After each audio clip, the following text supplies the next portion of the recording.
বিশ্ববাজারে দরপতন, আমদানি এবং অস্বাভাবিক কর আরোপের কারণে বান্দরবানের রাবার শিল্প ধ্বংসের মুখে। ব্যবসায়ীদের অভিযোগ, রাবার উৎপাদনে খরচ বাড়লেও বাড়েনি বাজার দর। এমন প্রেক্ষাপটে লাভ তো দূরের কথা, লোকসান গুনতে হচ্ছে তাদের। রাবার শিল্প বাঁচাতে কার্যকরী পদক্ষেপ নেবে সরকার, এমনটাই দাবি তাদের। HM সম্রাটের তথ্য ছবিতে ডেস্ক রিপোর্ট।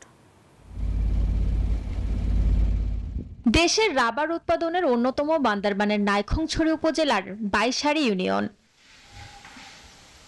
তবে গত কয়েক বছর রাবারের ধারাবাহিক দরপতনের ফলে লোকসানের মুখে বাগান মালিকরা।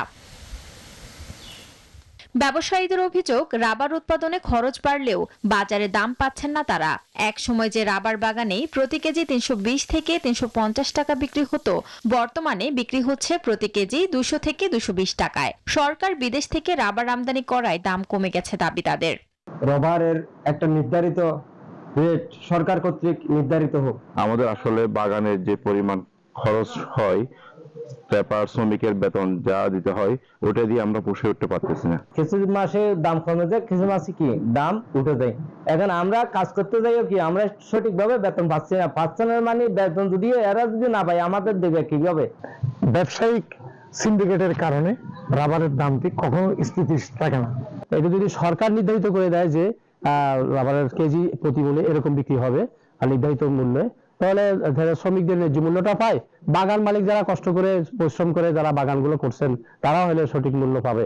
রাবার শিল্পকে বাঁচাতে কার্যকরী পদক্ষেপ নেওয়া হবে বলে জানালেন জেলা প্রশাসক। মন্ত্রণালয়ের নির্দেশনা আসার অপেক্ষায় আমরা আছি, যেটার জন্য আমরা ইতিপূর্বে কয়েকবার চিঠি লিখেছি, কিন্তু সেখান থেকে এখনো আমরা কার্যত কোনো নির্দেশনা পাই নাই।